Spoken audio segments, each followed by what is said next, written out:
Hi, and welcome to the Upgrade Healthcare interview series. I'm your host, Dr. Bhavna Rao, founder physician of Meridian Springs Primary Care.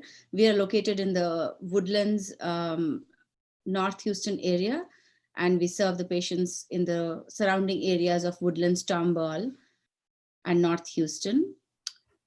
We have this interview is for discussion purposes only and not any direct advice for anyone. So, what is different about direct primary care? Direct primary care clinic serves its members with one low flat monthly fee, unlimited clinic visits, which includes telemedicine via text, phone call, or a video chat. So we are very excited to have Dr. Keith Smith today as our guest. Um, Dr. Smith, thank you for joining us today. He is the founder of the Surgery Center of Oklahoma. Um, Dr. Smith, would you like to tell us more about the Surgery Center? Yes, thank you for having me. um, I'm an anesthesiologist and started the Surgery Center of Oklahoma with another anesthesiologist in 1997. Dr. Steve Lantier and I had very busy hospital practices and walked away when we realized our affiliation with big hospital institutions essentially represented our participating as accessories to financial crimes. The procedures that I'm involved with are all surgical, and hospitals bill a lot of money for surgeries, and we could tell early in our practice that what they were billing for very simple procedures just did not make any sense. We knew the supplies and the time required to perform these surgeries were minimal in contrast to what patients were being charged for them. So not long after we realized, these hospitals and administrators were really not our friends. They really were our enemies, and they were darn sure the financial enemies of the patients that entered their lair. We decided to just walk out and form our own facility. Initially, we were going to build one from ground up, but one became available that had been corporately mismanaged right into the ground, and so we were able to buy that for a reasonable price, really, and actually on a hunting trip, which is a completely different story. So we assumed control of the operations of the Surgery Center of Oklahoma in late May of 1997. And we had our mission was very simple. We had figured out that doing business with or accepting money from the federal government had led to many strings being attached, and they were not a reliable, trustworthy partner. And I philosophically had come to the place where I believed accepting money from the government was no different than accepting stolen property. Because the government has no money that it hasn't first taken away from someone that has worked hard to earn it. So we decided we would never do business with the government in any form, never take their money. And then we'd also be honest with patients about what we were going to charge them. We would have that conversation that we as physicians are supposedly prohibited from having with patients. And that is the conversation about money, about cost, and what is this going to cost?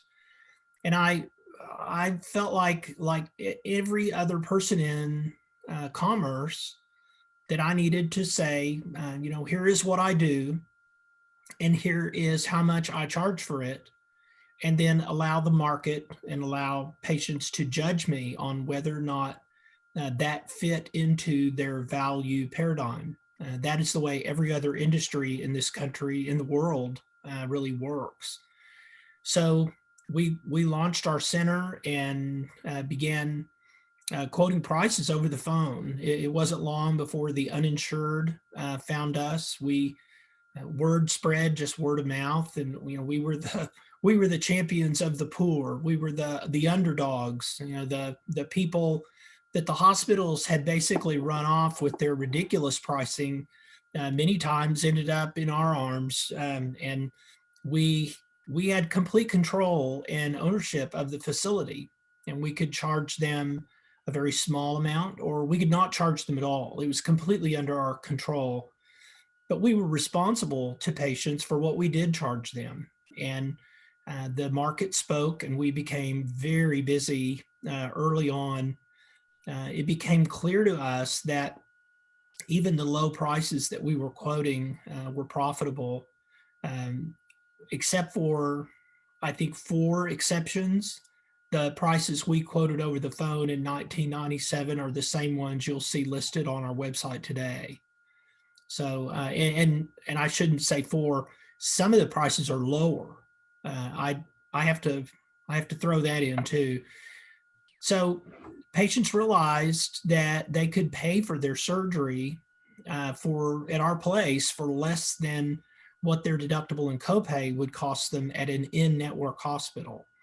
So patients paid us cash, and we became adept at quoting these prices because patients were, they were doing their homework, and they were savvy, and they knew they had a $5,000 deductible, and they're paying 20% of the balance up to some number, usually $10,000. So they might be out of pocket $7,000 or $8,000, and the entire price on our website might be $3,500, which included everything. So patients paid to come see us, even if they had insurance, and patients that didn't have insurance came to see us. We were out of network with all of the insurance companies. The insurance companies hated us, and we didn't understand that at the time. It was not until much later that became clear. So I'm a pediatric anesthesiologist by training, and so was Dr. Lantier, my co-founder, and we had very busy pediatric anesthesia practices, and that's a good way for an anesthesiologist to build their practice, is to provide very solid care to someone's child. They tend to come back to you when they need their knee scoped, or they need the mother or father needs surgery. I want to put my child to sleep. So we were able, as anesthesiologists, actually to help build the practices of the surgeons with whom we worked. So we brought value not just by, practicing anesthesia, but we brought value by really showing, what a quality institution we were, and the surgeons benefited from that. And we started with 10 surgeons. I shake my head. We now have 115 on staff, so it's a very large staff. The facility grew, did very well. We took care of almost all the Division I athletes in the state. Our quality reputation was unsurpassed. And we outgrew this little facility that we bought on the hunting trip and decided to build a big one that would more appropriately suit our needs and our patients' needs. We had endured attacks from legislators. Yeah, I was going to ask, what was the impact of doing this locally or in Oklahoma? Yeah, we were attacked early on. And the way hospitals and insurance companies typically attack the little guy is to crawl on their belly to their legislator and throw a lot of money around to give their competitors a hard time. And that's what happened here. Paradoxically, it might surprise some of your listeners, it was the Democrats that saved us. They saw us as the champion of the poor. They saw us as the underdog, the little guy. And it was the Republicans who were working hard to protect the interest of their crony pals in these big hospital systems. As time went by, the Republicans jumped on our side when waving the flag of the free market was politically good for them. And in fairness to the Republicans, there really were some free market believers in the midst, but some of the real power brokers in the Republican Party and Oklahoma politics were more friendly to the big hospitals. So we endured many attacks, and I spent more time at the state capitol than I would like to admit. Part of why I was so effective was that we didn't take any of their money. So when I walked into a legislator's office, they knew I didn't want anything. Well, they knew I just wanted to be left alone. These were unprovoked attacks, and I would remind them, I don't want anything from you. You know, I'm not an item on your budget. Just leave us alone and let us do what we'll do. We'll raise the quality bar and we will lower prices. Just let the market work. That's what we want to do. And it turned out that, you know, even for those who disagreed with us, they had to admit we were principled. You know, we didn't want their money. We just wanted to be left alone. And we continued to grow, won every one of these legislative battles until the insurance companies and hospitals stumbled on a formula that hit us hard when they were successful in stacking deductibles. So patients going out of network had to meet their in and out of network deductible before they received any benefit from their so-called insurance. And that pretty much emptied our waiting room. And I really had to do a gut check. You know, we were financially struggling. And I thought, you know, we're cheaper, we're better. In a free market, we should have a line out the door. And we were dying. I mean, so we had to do something. And so I thought, I need to ask people, you know, at these big companies that are self-insured, I need to ask them, how much are you paying for this or that procedure, and I'll beat it. And then I thought, no, I need to tell them what we will do it for. We had populated a written list of price quotes that we gave people over the phone over the years. And so I launched a website, and I did that in 2009, and I posted all of our prices online.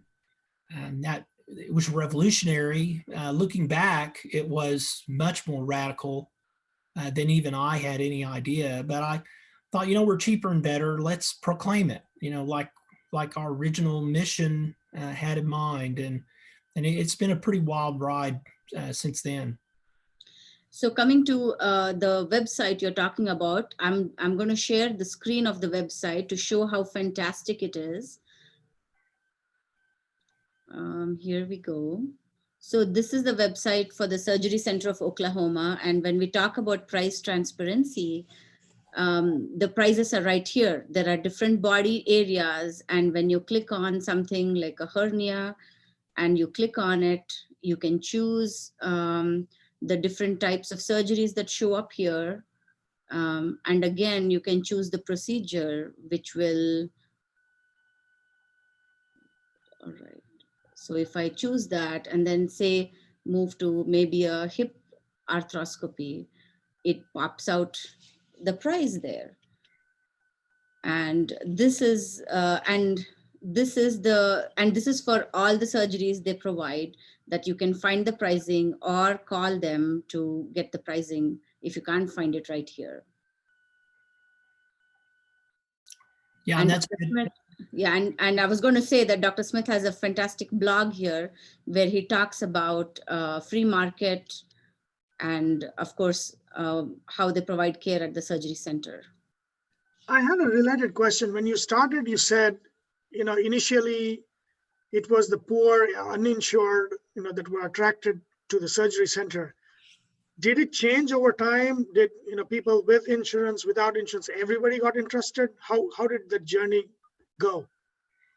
Initially, we attracted the uninsured.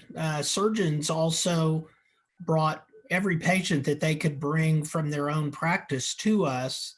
The main thing that has changed is the Surgery Center of Oklahoma is now a referral source for the surgeons. So initially the surgeons brought their patients, and now people reach out to the surgery center and I attach them to a surgeon that I believe is most appropriate for the job. So the Surgery Center of Oklahoma is now a huge referral source for most of the surgeons that work at our facility. Right now, I would say a third of our patients are just paying us out of their own pocket. That includes people in health share ministries, people that don't have insurance at all, people that have very high deductibles. About a third, maybe 40% of our patients are beneficiaries of self-funded health plans, and we have contracts with employers in all 50 states. And then the other third are people that have insurance who choose not to use it because it's actually cheaper to just buy their procedure at our place than otherwise use their so-called benefit. So that's our mix now. In the beginning, it was patients that were using their insurance benefit out of network, and they would pay us, and then there would be a claim filed, and they would get part of that money back. I know in some instances the insurance companies actually filed up when we filed our claim, and they paid the patient as if the procedure had been performed at a hospital. So they were paying as off of a charge master rate. And many times the patients made out like bandits, and they made a lot of money when they had their carpal tunnel done at our place because they paid very little money and then wound up having enough money to go buy a bass boat or something. You know, it was incredible. So anyhow, that's how kind of the story has evolved. So we are in Houston, and how can patients from Houston or any other place can travel to your surgery center, get the procedure done, and can still be able to save on the cost of the total expense of the procedure itself? So that's a great question. So for several years, the two states from which patients came to see us that outnumbered all other patients were Alaska and Wisconsin. Alaska and Wisconsin are atmospheres and environments that work very much like a drug cartel, where no competition is allowed. And wherever you don't have competition, you have, surprise, high prices. So, you know, the patient that actually has sticker shock, you know, the patient who is paying themselves, you know, when they're shopping around, they either cannot get an answer or the answer they get is somewhere between 6 and 10 times what we have listed online. So just to give you an idea, it's not uncommon for someone, say from Idaho, to come all the way to Oklahoma City for their child to have ear tubes placed. A very quick, what ought to be a procedure associated with which should be a minimal expense. We have people that come from Alaska to have a carpal tunnel release. Keep in mind, some people come to see us not because of the price. Some people are convinced after looking at our website that they don't want to have surgery anywhere else. They kind of don't even care what it costs. So there's that sort of group of, I don't want to call them groupies, but it's almost like that. We have a following now, and people come to our facility and they walk away and describe an experience unlike they've ever had at any other facility, because we know we live and die by, you know, whether patients are satisfied and have a great experience. Unlike most surgery centers, our waiting room is not full because we're signed up with some insurance plan. Our waiting room is full because people choose to be there. And they choose to be there because of our reputation. We still don't have any insurance contracts, and I don't plan to at this point. So someone from Houston could fly. There's direct flight to Oklahoma City from Houston. It's about, if I remember right, it's about a 7-hour drive, maybe 6.5 hours, depending on how fast you're driving. Probably, yeah. And so if, you know, somebody needs a minor procedure like a carpal tunnel release, you know, I think our price is $2,875, something like that. They would be lucky to find a price 5 or 6 times that in the Houston area. Although there are some surgery centers that are beginning to get into this game, and I think in the Houston area, where you're going to see where patients have options in the Houston area. And I would argue it's the market discipline created by others like me that have posted our prices that are forcing others in the country to enter this type of working. And if somebody needs a joint replacement, what I found is the higher the complexity of the procedure, the more likely the patient will save giant sums by traveling to a place like mine. And we're not alone. Fortunately, there are others that have joined this movement, and they can all be found at the Free Market Medical Association website. And we rely heavily on the direct primary care physicians in the United States to direct people our way or to direct patients toward a non-price gouger. I know from my experience, I've loved the reaction of my patients when I show them the website and show them the costs and show them how transparent it is, where you can look at the surgery, even with hernias, mesh used, without mesh, all the costs available right there. And the ease of that information is, they just love it. And I think the more and more people become aware of this and the differences between using their insurance for certain things versus using their using just paying out of pocket without insurance makes a big deal. And I think, one of the goals of this series is to educate the consumer about different choices and not stick with just the one that's given to them. Yeah, and how does someone make an economizing decision without the ability to compare?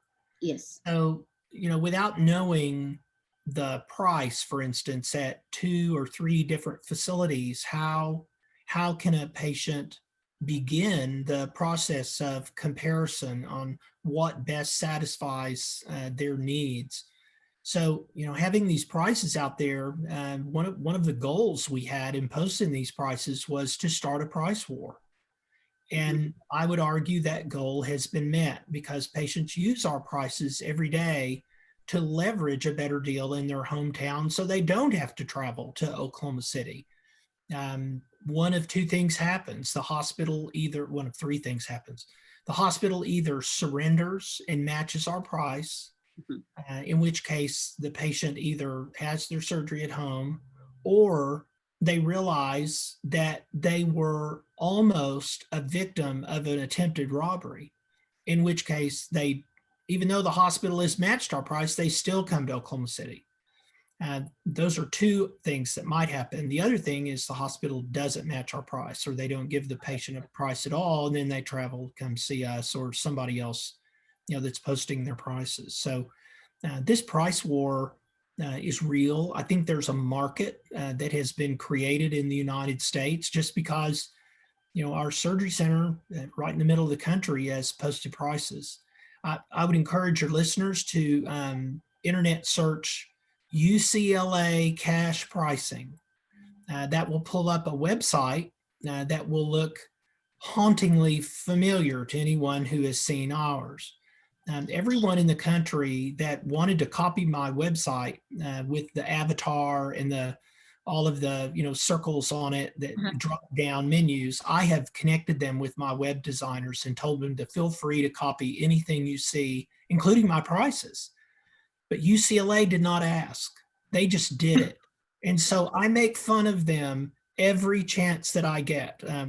Lawyers told me I should sue them. And I said, oh no, I will have so much more fun with this if we don't have a dispute, because if there's a dispute, I'll have to shut up afterwards. And I just love telling everyone, look at UCLA cash pricing and you'll see my website.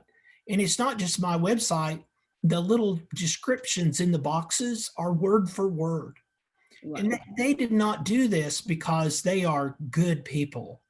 They did this because they felt the pressure. They saw people in the Los Angeles area, people that were patients of surgeons there, leaving and traveling to Oklahoma City, and they didn't like where that might lead. So UCLA, I've said it 3 times now, maybe 4. Just check that out. All right. So you are one of the founders of the Free Market Medical Association. So could you tell us a bit about that? So when we launched our website, I needed for people with sticker shock to buy what we were selling. Otherwise, we would just fall like a tree in the forest and no one would even know. So we had, we had uninsured patients. When we launched the website, we had Canadians. Actually, Canadians were the first ones to show up. And the buyer that I really was focused on was the self-funded health plan. So these are employers, usually more than 50 employees, not always. And they buy medical services for their employees directly out of operating revenue rather than pay, Blue Cross or United a fortune to take that risk for them. So these companies basically, they don't actually pay the bills. They pay someone else to pay the bills. And so they basically just throw their checkbook at an outfit that is typically called a third party administrator, a TPA. Mhm. Well, Jay Kempton owned and operated a TPA here in Oklahoma, and I was looking for him and he was looking for me. And when we met, we became fast friends, and his clients have saved millions of dollars. And his competitors began asking him, how do you deal with this Maverick Surgery Center? And my competitors found patients leaving their facility to come to mine because Jay would tell them, if you'll go to Surgery Center of Oklahoma, you won't have any out of pocket. Their prices are so good, the employer is going to pay the entire bill. So I was happy to teach my competitors how to do what we were doing. And Jay was happy to teach his competitors, how do you process these claims from somebody that just sends you an invoice? And, true to form, Jay Kempton did not keep me a secret. And I didn't keep what we were doing a secret. And one day Jay said, we really, we're both mission driven. Neither one of us is trying to get rich. If we were trying to get rich, we would do it the way, the hospitals do it. So we're very mission aligned and mission driven. And Jay said, we should start an association and see if anybody comes to the table and is interested. And we had no idea. We were very lucky at our first annual meeting that someone did not call the fire marshal. There were more people in the room than the room had capacity for. So we started, it was Jay's idea, and I thought it was a great idea. And we started this association, and it contains all of the people in the industry. It includes buyers and sellers. It includes a lot of direct primary care doctors. It includes ERISA lawyers, and it includes think tanks and people who are interested in these ideas of liberty and freedom and free markets in purchase of medical services. And it's just been a wonderful experience. I've learned a lot. And now I would argue I'm learning from all of the people that I would say I helped because they're having their own experiences. And just like reading a novel, I mean, you're reading the experiences of someone else, and you can benefit from that because they're having experiences and challenges that I've not yet encountered. And so it's a great networking resource. Individuals can join. I would argue that anyone who's really interested in the application of free markets to this industry should be a member, just to keep their finger on the pulse of how fast this movement is growing. I think I can also make a compelling case that all of the talk about price transparency in Washington, D.C. is downstream of the formation of this Free Market Medical Association.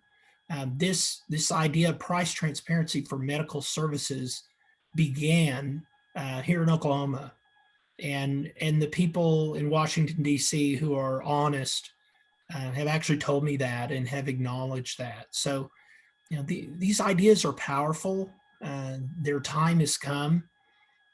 There is no way that the big hospital systems and insurance companies and even the government cannot come to grips and come to terms with how well this movement is working.